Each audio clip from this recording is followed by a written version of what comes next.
All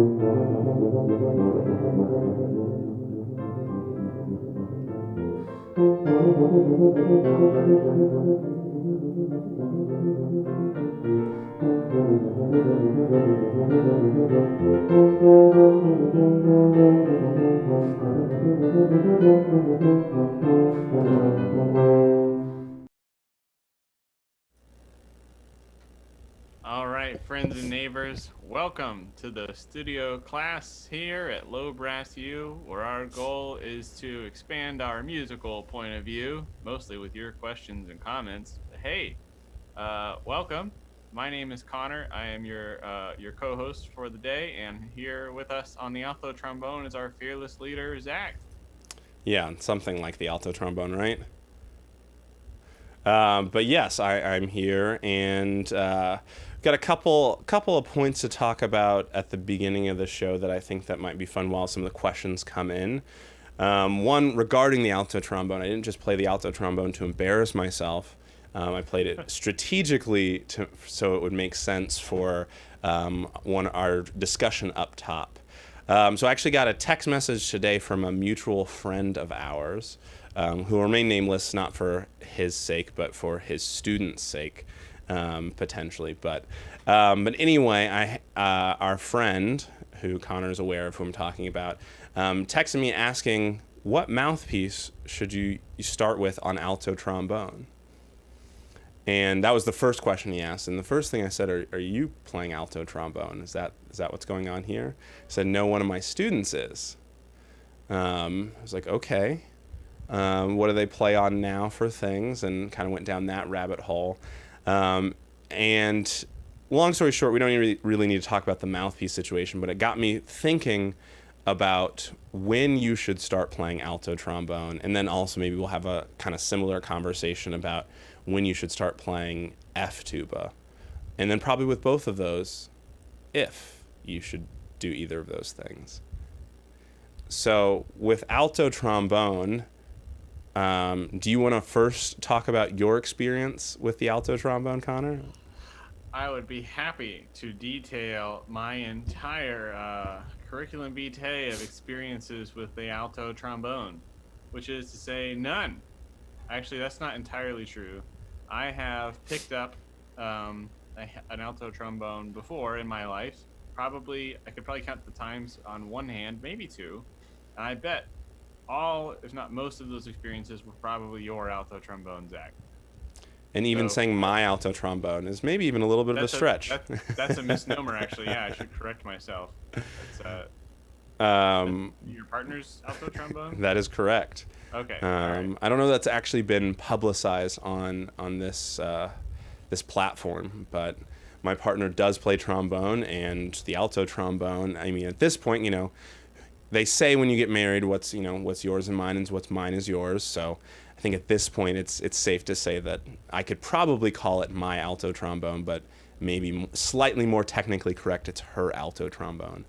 Although that gets really funny because I play her small bore tenor trombone more than my own. My own sits in the office almost all the time, and hers gets played 2 to 3 times a week in public. So, but yes, so alto trombone, should you play it? I guess I should also talk about my experience with the alto trombone, which is slightly more than Connor, but nothing too crazy anyway. So my experience with alto trombone, I didn't buy one in high school. I didn't have one in college, really. I rented one from the University of North Texas one summer because I was able to sweet talk someone. I'm not really sure who let me borrow that. But UNT has a couple of Con 36Hs. Are you familiar with those, Connor? I'm familiar. Those are interesting. I'm going to pull it up here. Interesting little alto trombones that I wouldn't say are the most common these days, but they do exist. Let's see if I can throw this up here. Let's do this one. Yeah. Or this one. That's what we've done in the past. So it looks like just a miniature Con 88H, essentially. with a B flat rotor. So that was kind of my first introduction to alto trombone, was playing this instrument, or one of these instruments. And it was fun. I didn't really have a real purpose for it. I just, I figure I pay fees and pay tuition dollars to this university. I might as well take advantage of some of those luxuries that entertains. So I asked to borrow it, and I was able to borrow it and played it for a summer, and, learned a few little introductions to solos. I don't know that I learned any complete concertos or anything, but did some work on it. And then, so my partner also is a trombonist, and she got her alto trombone, I think it was her junior year of college, which would have also been my junior year of college. I think that's correct. It's a little fuzzy now. But she got it at some point, and I think we were dating when she got it. So, I had some level of access to it, but, it wasn't like in my possession or anything. And then, we dated for a few more years, and when I was in Chicago, I actually got an alto trombone gig, and then was just like, hey, can I borrow that alto trombone? This is probably like in the last, I think we were probably already engaged at this point. This was maybe the last 6 months of engagement. It's like, at this point, it's just like she wasn't using it, and I was like, hey, can I borrow it before, in 6 months we get married and, theoretically live together and all that sort of stuff. So she let me borrow it, and I kind of kept it for basically that entire time, and played my one alto trombone gig of my life. What was it?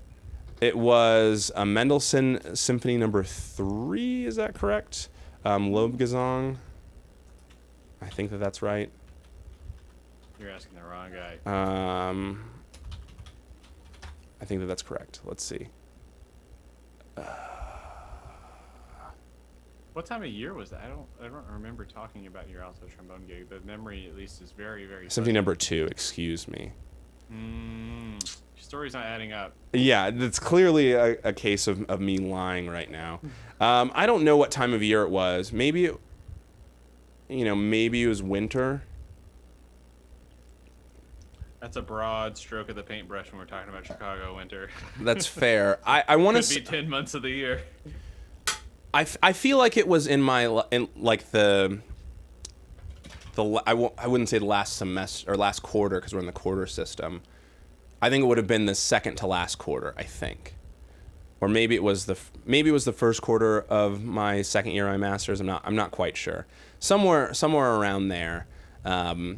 And it was actually a really funny section, because we must have talked about this at the time, but I don't know how much you remember of it. But do you know who was playing second trombone? No. Matt Jefferson was playing second trombone. Oh. And then I can't remember who was playing bass, but it was just kind of funny, because we kind of all realized we could all be playing bass trombone for this instead of the instruments that we're playing. Because I don't think Matt had spent much time on tenor, especially professionally at that point. And so that was kind of funny. It's just I was a little nervous playing alto, he was a little nervous playing tenor, and then there was a guy that we didn't know playing bass, which both of us probably would have been more comfortable doing. That's really funny. but yeah, it all worked out well. I definitely, had 5 mouthpieces with me, just trying to see if I could come up with something that would work. But it was fun. It was a good time, and that was the one time I made money playing alto trombone. Wow. And that was 6 years ago, maybe. So. Oh my gosh. Really hoping Really? It was 6 years ago? Something like that. I guess 5 and some change. Oh, time. Yeah. Oh, wow. Wait, so 5 years ago. Trying to think. 5 years ago. This was the end of your. We finished grad school the same year, because I took a victory lap. Is that correct? Yes, that's true. Okay. Yeah, that's why I don't remember it. That last year was just a complete blur. Yeah. And then some. It's okay that you don't remember one random gig that I had. I remember all of your gigs. Yeah. Yeah. But that's not true. But yes, so it was a fun gig, And, I've had to use it for other things, but not that paid me money necessarily. So, it's an interesting thing. So I guess to go with the question of when should you start playing alto trombone, or if you should start playing alto trombone, I think that's an important thing to kind of talk about. That it probably won't pay for itself for most people. For an orchestral professional, if you're playing principal trombone at a major symphony orchestra, you'll definitely use it. That being said, even then you don't use it a ton. Most American trombone players try to use it as little as possible. I was telling Connor earlier before we started this stream that saw a little thing on Instagram of Ron Barron was credited for popularizing the alto trombone again in the United States, and without him, probably nobody would be really using the alto trombone much. I'm not really sure the whole story behind that, but yeah, the alto trombone got used a little bit more often, and I know principal players who will only use it if their conductor requests it. And I know some who, if their conductor requests it, they'll have it there, but they'll still play some things on tenor. So it's not 100% necessary, and I think it's important to kind of realize that if you can't play it on tenor, playing it on alto is probably not going to help you all that much. I don't know many people who think that, oh, this is really hard, but I'd love to play it on alto. That would make it all so much easier. It would fix the problems I'm having in this excerpt. Right. Changing the horn I'm playing it on. Right. There obviously it's a different instrument, so certain things can be harder or easier, but the amount of sheer hours that you put into the alto trombone, it's just so many less or so many fewer hours than a tenor trombone in most people's cases. We should take a second and answer Brian's question. Have you guys ever played March of the Tadpoles? I have not, I don't think. Have you, Connor? Yes, to the point of nausea, I would say. I would say ad nauseum. Is that the term for it? Sure. That was, well, not the entire tune, but the big excerpt, which is when the rhythm section drops out. Everybody drops out except for the trombone section. There's this long, it's like chorus, two chorus soli harmonized for trombones. That was an excerpt for at least one premier military band audition that I've sent tapes in for, and it was on the live round for the Army Blues once, and it's tough. I mean, if you have any questions about it, I probably could still play it from memory at this point.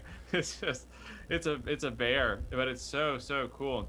I love the sound of it. I will say, completely anecdotally and related to the premier bands, probably like one of the single hippest recordings of that song. There's a great recording of it with the Army Blues from a couple of years ago where I don't remember who was missing from the section. Maybe Victor Barranca was missing. It might have been when they were switching lead trombone players, but Ben Patterson's playing lead trombone with the Army Blues, and both Luke Brimhall and Ben Patterson just take absolutely belligerently slamming solos right after that super hard excerpt, and it's just very cool thing to hear. So I would check that out. That's one of the solos that I've transcribed, and then what I do with that one is I put it in Tune Transcriber or Amazing Slowdowner and just listen to all the notes really slowed down, and then I record myself playing really slow. I did this with the excerpt and with blowing afterwards, and then I speed the recording of my halftime actual self back up to see what it might sound like if my dumb chops could actually slot the notes at the correct time in the correct places. And so yeah, that's a tricky one, but really cool excerpt. I love it. That's like one of my favorite big band trombone solos. Yeah, it's definitely great. I don't think that I feel like I would remember if I had played it, but maybe I've forgotten. You would. It's so I definitely know about it. I know that I practiced it before for something. I think I just saw it on a military band audition that I wasn't taking, but decided to work on it once, or maybe Tony had me work on it at some point. I'm not sure, but I don't think I've sat in a big band section and played it. At least I don't remember doing that. But yeah, kind of going back to the alto trombone thing, I think, yes. basically the reason why I was thinking about this is our friend who is a teacher, basically has a high school student who's starting alto trombone, and I kind of had some questions about that, if that was a good idea or not. And I don't know that I have the answer. Obviously, I don't know the student. Theoretically, there's definitely a student who is ready for the alto trombone in high school. Yeah.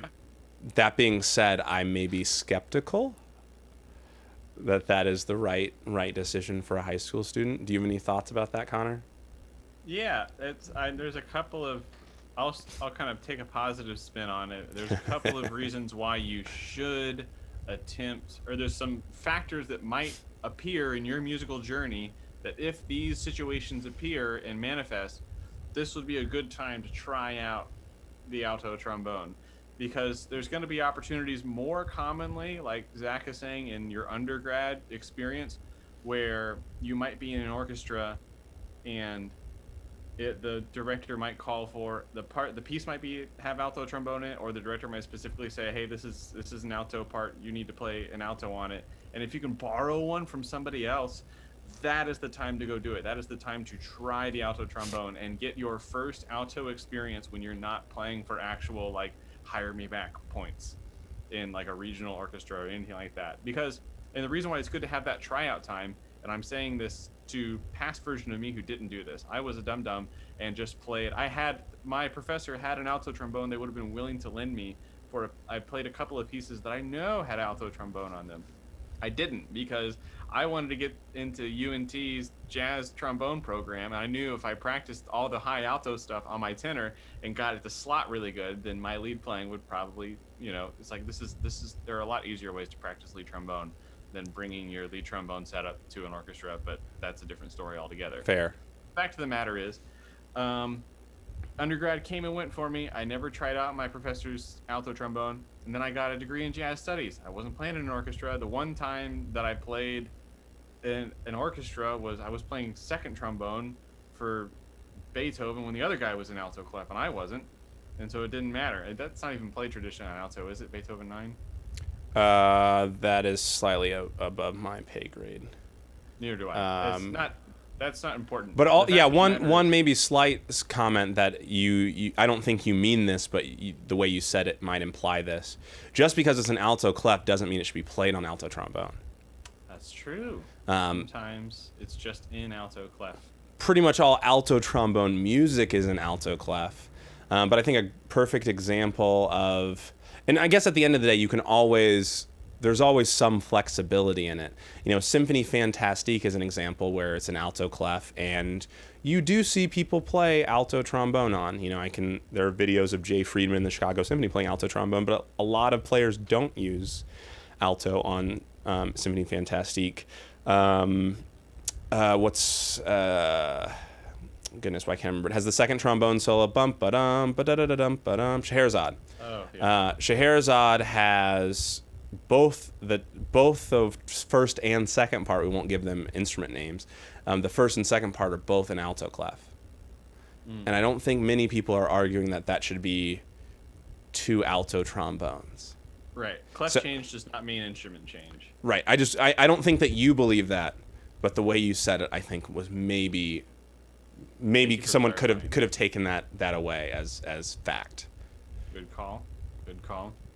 The point I was going to wrap up there was, when you get done with your school time and you're going to lose access to that, hey, can I borrow your trombone permission? That's going to go away. And there's probably going to be a period of time, could be months, could be years, could be a really long time in your career where you might not be asked to play the alto trombone. Eventually down the line, after slugging it through the audition trail, if that's what you wish to do, or maybe you become a professor and their expectation is that you play some alto trombone with the studio, but then it's going to come, now you're playing for points at a job, either in an orchestra or in a teaching position where they expect you to teach alto trombone. And do you want that to be your very, very first experience playing the alto trombone? That's what it's going to be for me if that ever happens. So for me, in my experience, I'm inclined to gravitate towards work that doesn't involve that, because I never had that original formative experience. So what I would say is, if you have the opportunity and you can borrow it and you're being asked to try out alto trombone in an education setting, definitely do it. Another situation is maybe you happen to already have an alto trombone. Maybe your parents played trombone before, or there's someone in the family or in the community or something like that. That's a reason. I'm not inclined to, let's say in a hypothetical scenario, you're in high school and you get into a regional youth orchestra wherein they program a piece with an alto trombone part, and the director comes up to you and says, hey, can you do alto on this? That's where I would go ahead and set that boundary of like, yeah, it'd be cool. It's like lots of things are cool. Eating out every day is cool. It costs a lot of money. Buying fireworks is cool. It's loud, starts fires, costs a lot of money. Right. Buying an alto trombone is cool. It's loud, costs a lot of money. There you go. Yeah, I think that's definitely an important kind of thing of, when your youth orchestra director comes up and talks to you and says, hey, can you do this on alto trombone? You don't say, Mom and Dad, spend $3,000 on an alto trombone because my director said so. Probably doesn't make sense. You're probably not going to play it better on alto trombone with that short of notice, really. Mm-hmm. And I played, and I did a little bit of research. I had forgotten about Beethoven 9, but Beethoven 9 is normally played on alto. I had to do a little research, I'll admit. But I think most people play it on alto. That will be said. It was played on tenor at the place at the orchestra that I played it in. Just right. Let the record show. Yeah, I mean, anything like that. If it says alto trombone, someone's played it on tenor. That's that's a good rule.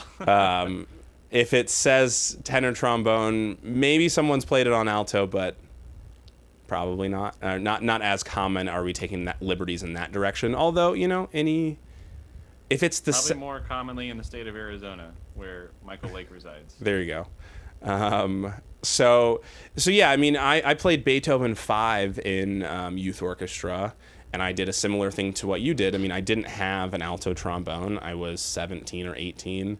I was almost certain. I was 16 or 17. And I didn't have an alto trombone. I didn't really have the funds or the real reason to get one. And so I played it on my Con 6H with probably, what mouthpiece would I have used at that time? Probably a Griego 11, I think. And I remember, I think I've told you about this, but maybe not what piece I was playing. But there wasn't a second trombone player in the orchestra at that time. So they hired the principal player from the Louisville Orchestra, Donna Parks, to play. And so I was just like, yeah, you're probably playing the alto part, right? And she was just like, no, that's all you. And I remember talking to Brett Schuster about it, and he was kind of just like, yeah, if she's gonna do that, she probably wants some warning. And it's like, yeah, but I don't want to do it. But then I did it, and it was okay. And Beethoven 5, has a hilarious number of high Fs if you've never seen the part. A lot of high Fs. I got some of them. They're just kind of in a funny context, too. It's not high F like you would think. It's not lead trombone high F. No. It's like fourth trumpet high F. Yeah, it's like French horn, yeah, it's an interesting thing. We should answer a question here if I can figure out how to use a computer. Do you guys know Harry Waters? I know who he is. I don't know him personally. I don't believe you do either, but correct me if I'm wrong. No, I would say he would not know me from Adam.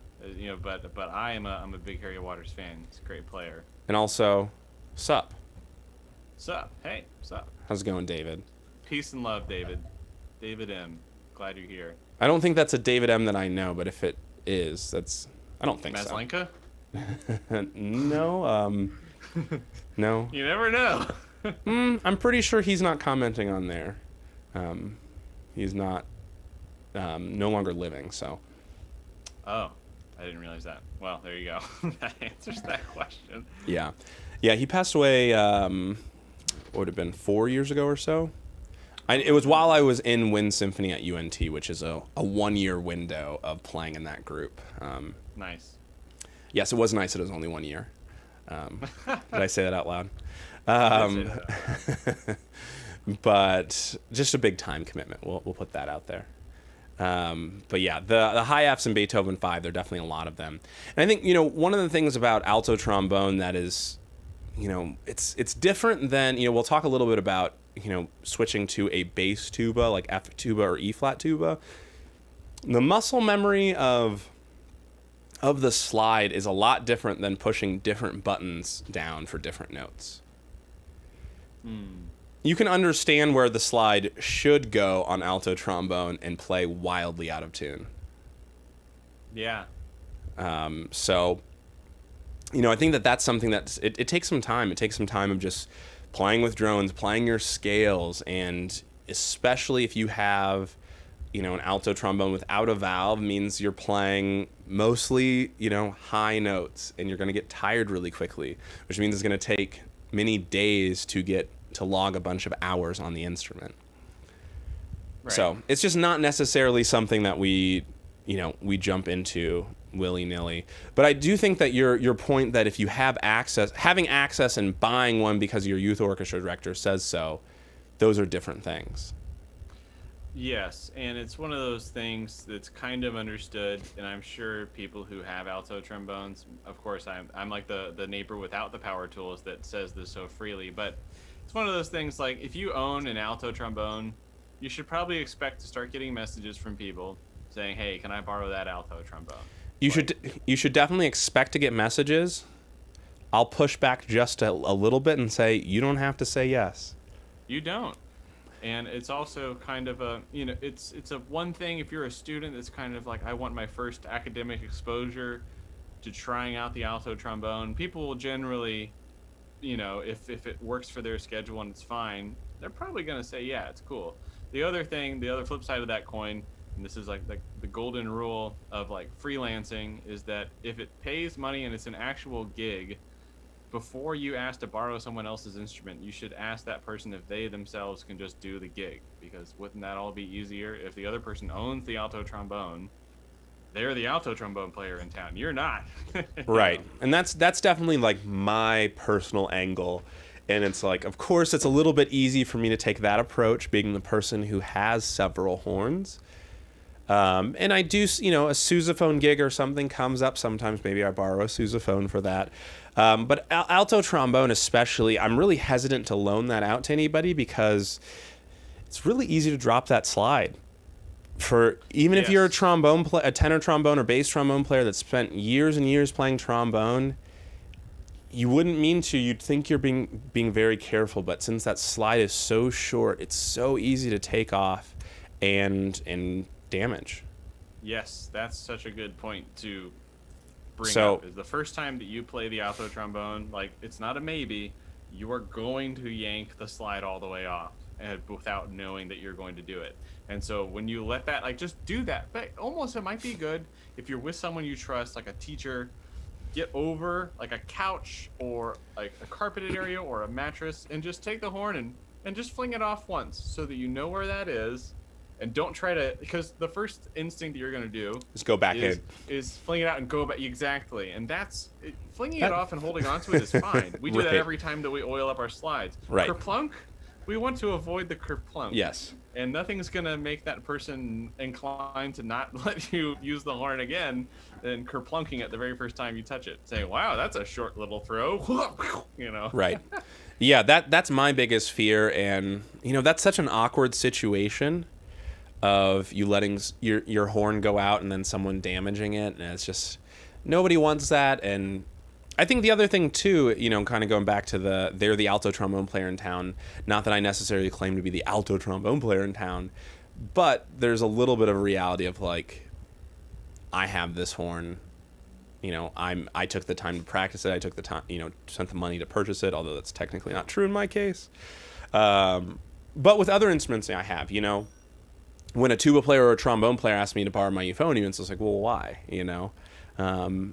And there are people on my my fly list, and there are people on my no fly list. Most people are not people who I would allow to borrow horns.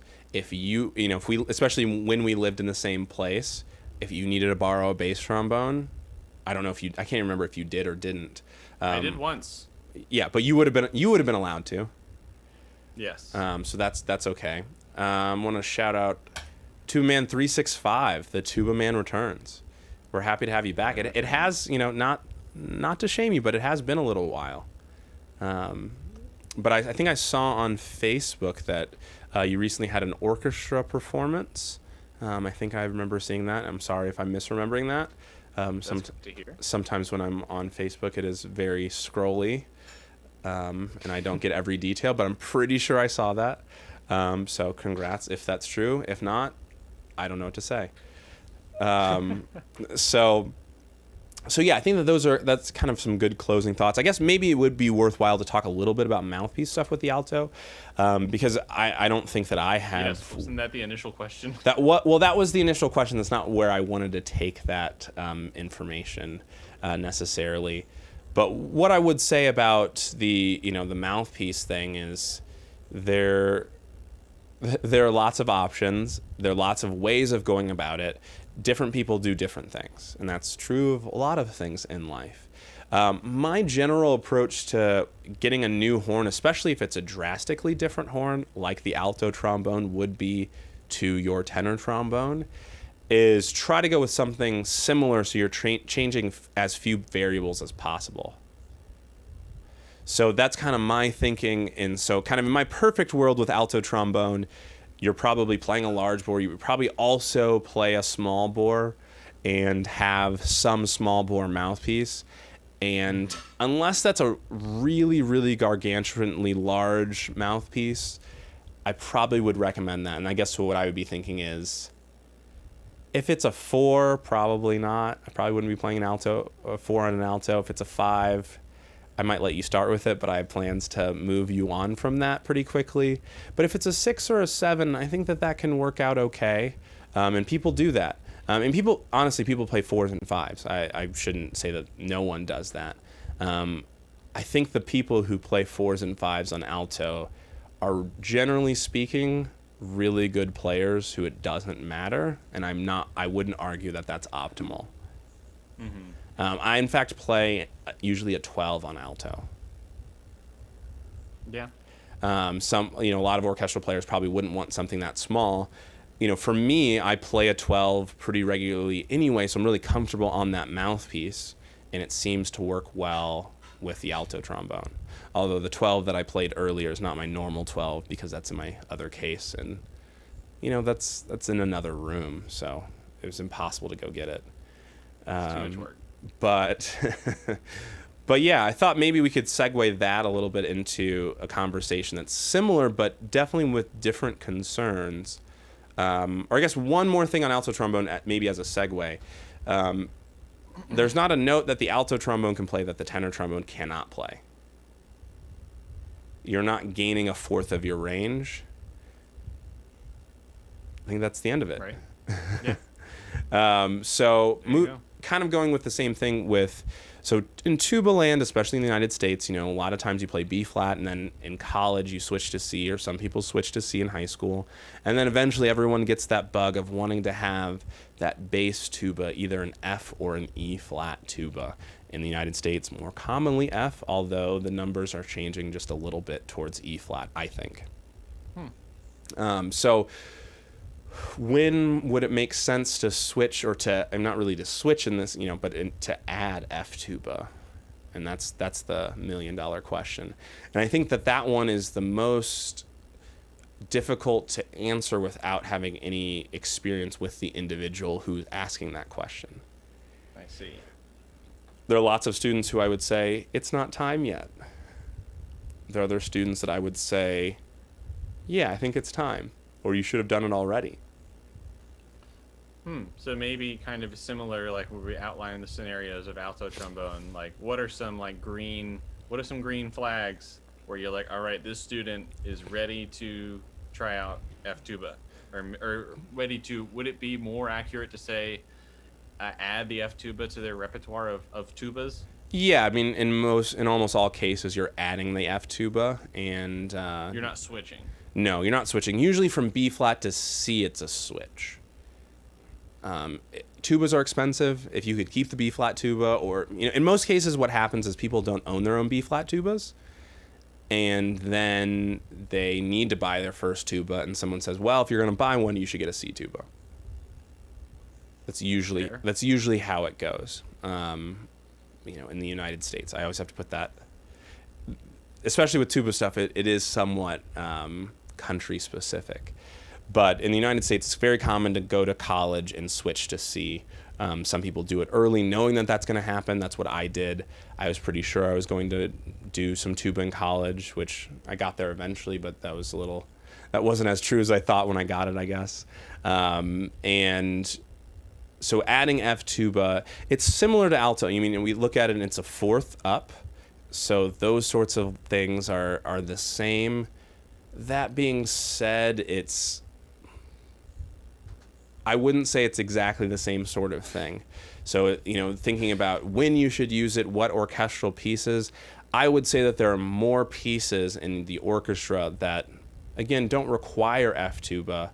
But I would say that, I guess a good point is there are more tuba players in professional orchestras play F tuba more than principal players play alto. Yeah, I would agree with that. Even having no knowledge of what tuba people are actually doing over there. But just looking at it and more seeing, sense. seeing what's going on. I look over sometimes. And go, that's a funny looking tuba. It's a little smaller. So yeah, that's definitely. I think that's an important point. And again, the lines of what instrument you should play when. There's really no official guideline for that with tuba. I would say sometimes it's written, but there's so much confusion over the nomenclature of tubas. What is a bass tuba and what's a contrabass tuba, and not, realizing that there's that the bass tuba could be the small one. That doesn't seem like that would be the small one. We're getting questions of what's behind Connor. I saw the questions. It's let me move so you can see. It's a cat on a cat bed that is sleeping. You can't really see right now. If it wakes up again, I'll try to get out of the way and get a cat in the frame. But so as far as that goes, and especially I think another thing is orchestral auditions. When you look at tenor trombone, or I should say like principal trombone auditions in orchestra, how many of those pieces are alto trombone? Or even like realistically could be in the United States? Yeah, every now and then you'll see like maybe something that says like alto trombone if possible or something like or that. required even sometimes, but usually that's yeah. like the Kyrie from Mozart's Requiem. That's probably the first most common one. There are things that could be could be alto trombone also, but like Brahms 1, that could be alto. A lot of people don't use alto on it. There could be some Renish. Yeah, Renish is. But again, I've also seen auditions require Renish to be on tenor trombone. That's a power move. Yeah, I think the advice that I was given, like when I was taking excerpts class at UNT, was like you can bring an alto for Renish, but if you do, like it better be just like absolutely spectacularly perfect. It can be making it worse, that's for sure. Yeah, it's kind of like if you could have done this better on tenor, and you thought you'd be really cool and bring your alto and show off and then chip it, it's like, well, don't you feel so smart or whatever I can't remember what the sound is. Right. So definitely with I think with tuba stuff it's a little fuzzier probably, but it's a little bit more common. We think about pretty much all Berlioz being on F tuba. So Hungarian March and Symphony Fantastique, which are on almost every professional audition. Most people play the Mahler 1 solo, which is on almost every professional audition. Some people play Meistersinger on F. In this country, I think it's pretty split as to F or C. I tend to play it on C, but if someone said play it on F, it wouldn't be a big deal. But there's lots of things that are kind of either way, but then there are things where in a professional audition, almost everyone is using the F tuba. The Bear solo from Petrushka, that's another one that's pretty much always F tuba. There are a handful of others. But I would say that like a general professional audition on tuba is maybe 70% C tuba, 30% F tuba or maybe 60/40. Each list is different, obviously. It's always more I mean, I'm sure someone can pull up a list somewhere that contradicts me. I've never seen a list that felt like it was more F tuba than C tuba. But also each player does something different too. So it could look to me that it's a more C tuba than F tuba, but someone could say otherwise. So compare that to the trombone land with alto trombone. How many alto trombone excerpts are there on an audition? One, maybe two. Sometimes none. A lot of times none. Sometimes told explicitly none. Right. So, yeah, I think it's really different. Right. So it's a little bit more important for that professional world. Not that everyone has to be, building towards professional orchestral auditions. There are things outside of that. But I think for tuba, a lot of brass quintet players prefer to play F. Not all of them, and some of it depends on literature. Like, Canadian brass always uses a C tuba, but they also have everything written for them, and a lot of their stuff, again, I would probably want to play C tuba on instead of playing F tuba. So it's a little bit different, but I tend to think that for me, what you asked, what green flags.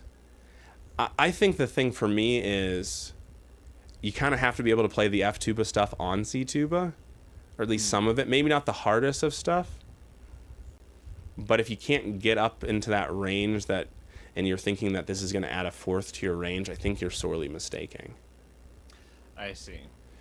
So, like for me, I played the Vaughan Williams tuba concerto, the first two movements at least, on C tuba, and I think that something like that, or maybe some of the Gregson, or a concerto that most professionals would play on F, but you could play on C, and being able to do it on C at a reasonably high level, I think that would probably be a good indication that F tuba is something to look into. But also F tuba, or buying any tuba, especially a secondary one, is a lot more expensive than buying an alto trombone. Yep. And so at the end of the day, if you don't have access to one, if you're not going to a university that has them, which, a lot do, not every single one, and even if they do, they definitely don't have one for everybody, and you might not be the person in line to get it. So that's a whole nother problem with F tubas, of the cost of them.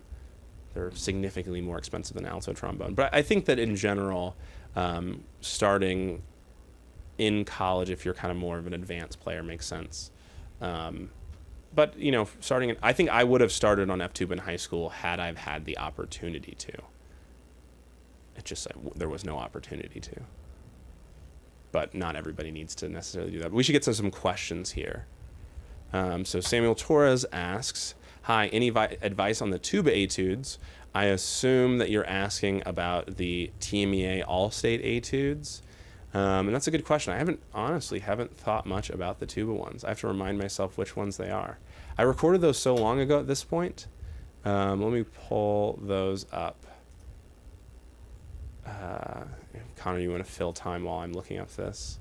Sure can. I can maybe talk about another question that I see, which is, what's the best way to memorize a solo? Very carefully.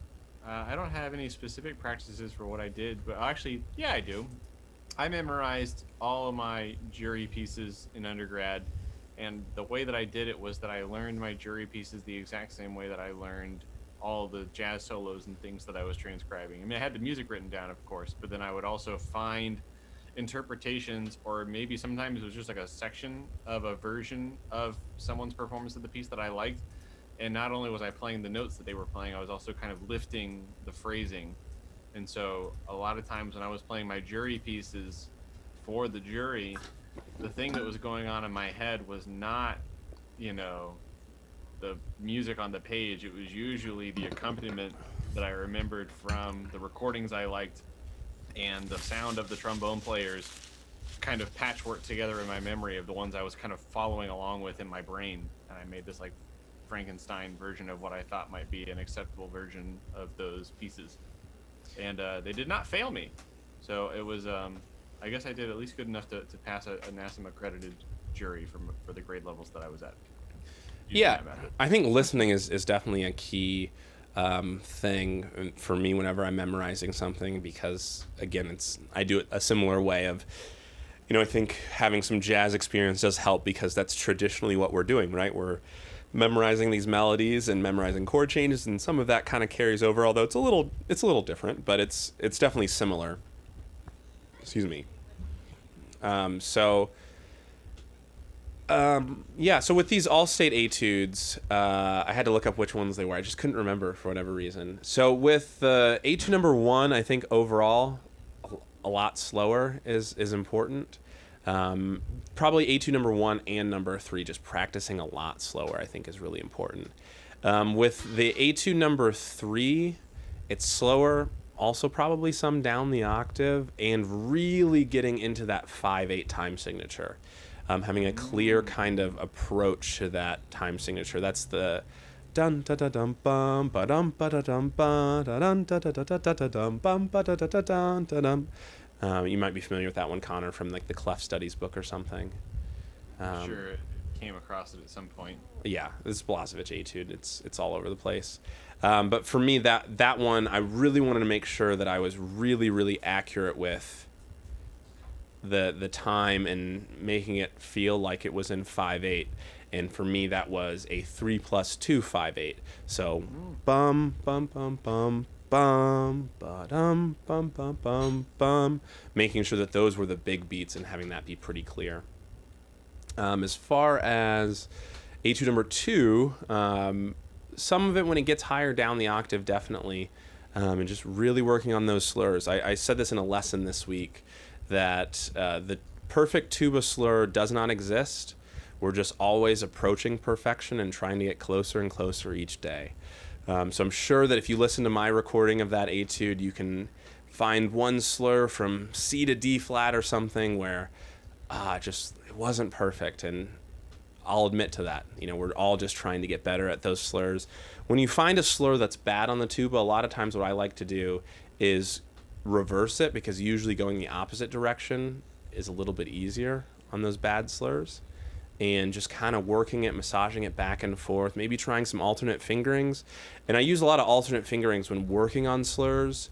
Not that I end up always using them, but sometimes you learn things from those alternate fingerings, if that makes sense. Do you have any comments about the TMEA All-State Etudes for tuba, Connor?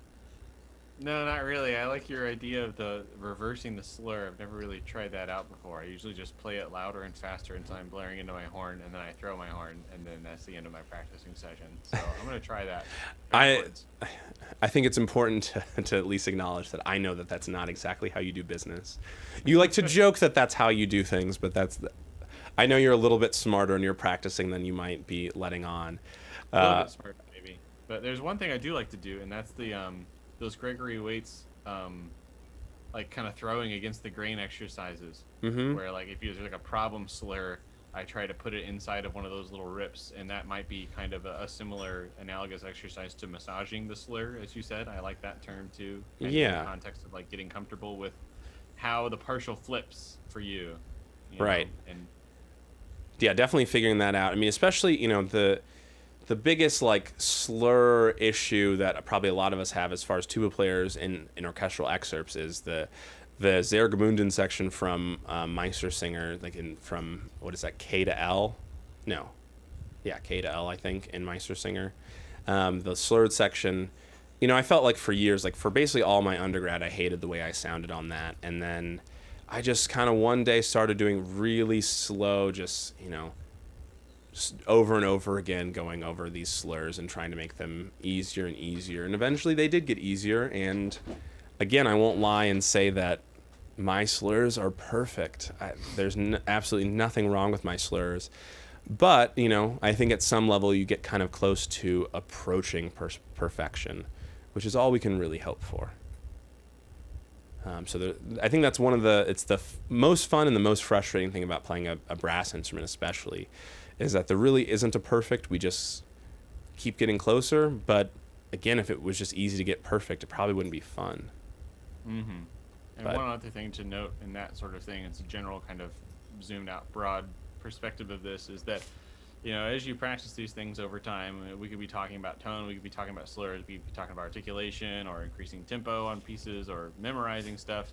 Your brain and your concept that you're shooting for is going to always be refining itself at the same time that you are mechanically getting better at the horn. And what that means is that you're going to be able to see farther and deeper into your musicianship with these types of things, like the precision and of your slurs and things like that. You're going to be hearing things. By the time you get done working up this etude this year, you're going to have a more in tune, refined concept of what a slur sounds like for you, and what you're shooting for is going to be more refined. And so your ears are always going to be a little bit farther ahead than your chops, I feel like, kind of as you're growing as a musician. And if you get to a point where you think your chops catch up to your ears and you think, wow, perfect, nothing to improve there, that's a big red flag of like, maybe I should reassess. Like, there's probably something I'm not hearing. Yes. So if you are frustrated or you're hearing something in your brain that's not coming out in your horn, that's normal. It's a good thing. Yeah, I think sometimes with my, like, I get this question, like, how long does it take to get good? And that's like the hardest question to really like give a quick response to, because it's like, how long does it take to get good? And it's like, well, a while. And also, you'll probably never feel like you're really good. You'll always be hearing the next thing to fix and the next thing. Like, I don't think that do you remember the day that you got good, Connor? January 8th, 1997. There you go. No, that's not true. I was like 5. Yeah. No, I don't. And maybe like it would be really convenient, I think, like if we could say, oh, let me look into a crystal ball that also happens to have headphones, and say, what year is it going to be when the version of me right now in 2021 is going to listen to a version of me in the future with the ears that I have right now? If I could listen to 2023 version of Connor, I'd probably think, wow, that's happening. But by the time that I get to 2023, I'm already going to be in my brain shooting for what 2025 Connor's going to be sounding like. So yeah. It's kind of like a Sisyphus and the rock and the hill. This is what we signed up for. Right. It's fun. So if you're looking for that final payoff moment, it's a little more abstract. Another good facsimile of that is to always, always be recording. That's not the ABCs of low brass U. That's the ABRs. There you always go. Be recording, and you're gonna look back, and that's different. That's looking the other way, but you're gonna be able to measure, what was the top of the hill for you at some point. You've evidence of mastery of what you were working on in a practice session. You're going to work on that at some point again in your life, maybe a year from now. And it's really, really fun for me to go back and listen to recordings and compare them to how I sound now and just measure the growth. Sometimes I'm really, really happy with it. And sometimes I'm like, wow, I sounded better in 2012, or it's something, it's like, I need to practice my slurs again. It's a good way to keep yourself in check. Yeah, that's definitely a funny thing. It's like, with like the materials that I send for college teaching jobs, oftentimes I lead with something from an undergraduate recital. Wow. And that's like both painful and positive, right? It's like I don't know if it's a good thing or a bad thing sometimes. It's like, have I not gotten better in the last 6 or 7 years? Or was I just so good then? And I think at the end of the day, in that scenario, what it comes down to is the fact that that piece is a good, like, handshake of like, hi, this is me, this is my playing. Mm-hmm. Just the piece is a good piece for that sort of thing. Mm-hmm. But I would say that it's technically pretty good. What's the piece, if you don't mind me asking? The 3 Miniatures by Anthony Plogue. Okay. Are you familiar with this work, Connor? I think I was at that recital. Was I not? Yeah, you probably were. I forgot about that. But you're probably. But let me I remember every one of your gigs. Yeah. But let me ask you this. Are you familiar with that work? I am not. Yeah. But I remember hearing you talk about it. I remember like having discussions with you about practicing it. Yeah, essentially, I think what makes that piece a good candidate for something like that is just the fact that it's one of those pieces that sounds harder than it is. I'm seeing, because I'm wondering now if that was my that was a junior recital or a senior recital, because in that case you would not have been there. All right. But yes, what year would that have been? 2017? No, 2015. I know what years things are. Sometimes I do. Sometimes I really don't. Let's see. That being said, Yes. I don't have as many. It was 2015? Yeah, you would have been there. There you go. So you heard it first here. Confirmed. I will say, this is something I, like, noticed about myself a lot younger than when I was ever having the facility to be able to record music that would, like, be substantial for submitting for any sort of review or accolade. Was when I was drawing as a young little kid.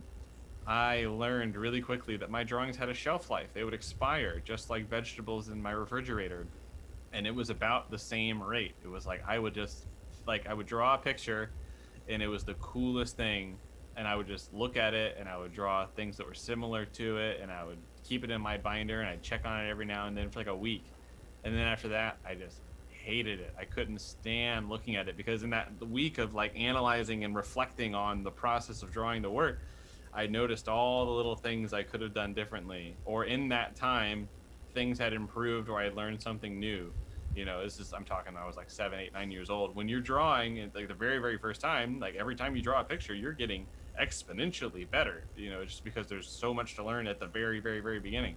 And I remember like learning that about myself, and I was like, that's like a weird, very early memory of mine that I then kept later in my musical recordings. And so like every time that I had to do like audition tapes for stuff or send in this for yada yada for jobs and this and that, it was like every time I want to re-record everything, and not all of the time is that always practical or like achievable with like the time and resources that I have, especially when I was in Chicago when I wasn't going to school and there was no auditorium that I could just go to and no accompanist that I could just call, for a rate that I could afford.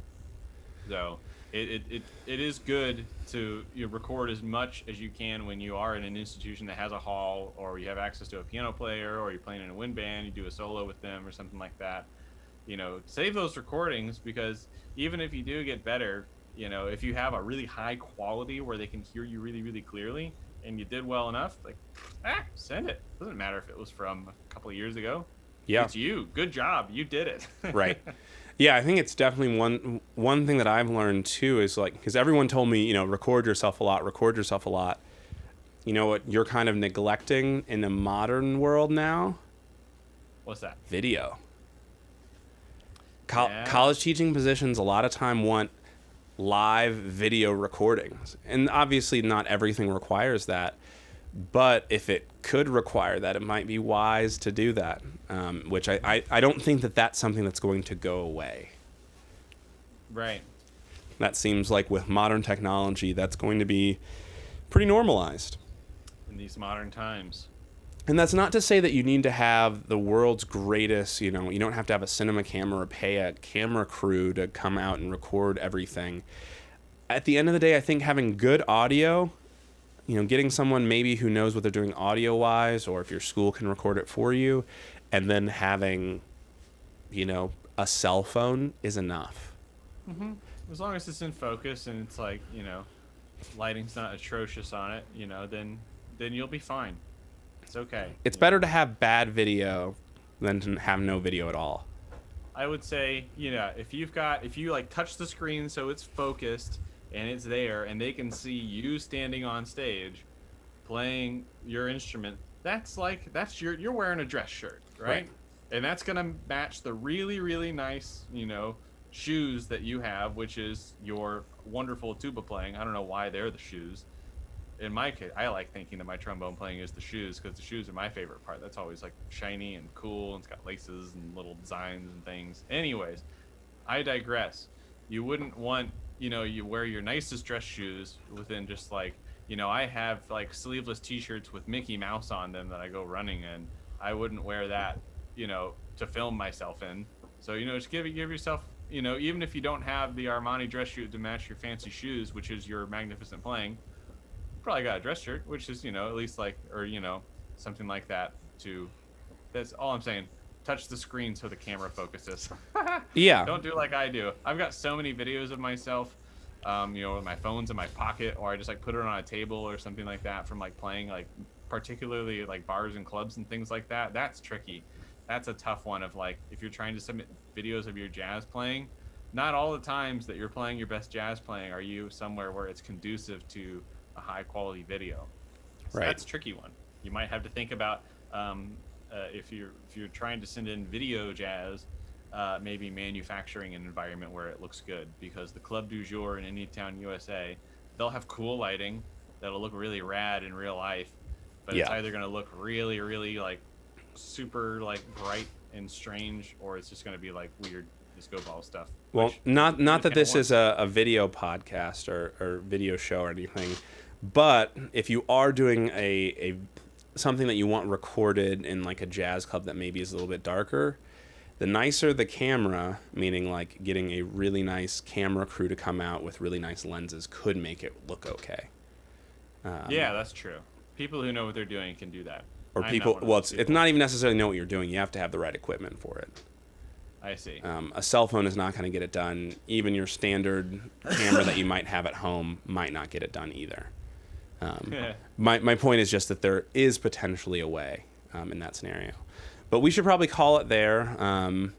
The main reason is because the Lakers and Warriors opening night is happening in 30 minutes, so I need to attend to that.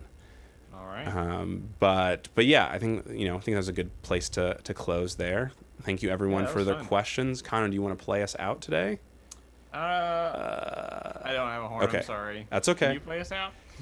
We'll just play the outro video and call it there. All right, I'll remember next time. I'll get this on. Yeah, you do have a job to do. No, true. I'm just kidding. But all right, well, we'll see everyone next week. All right. Bye. Everybody.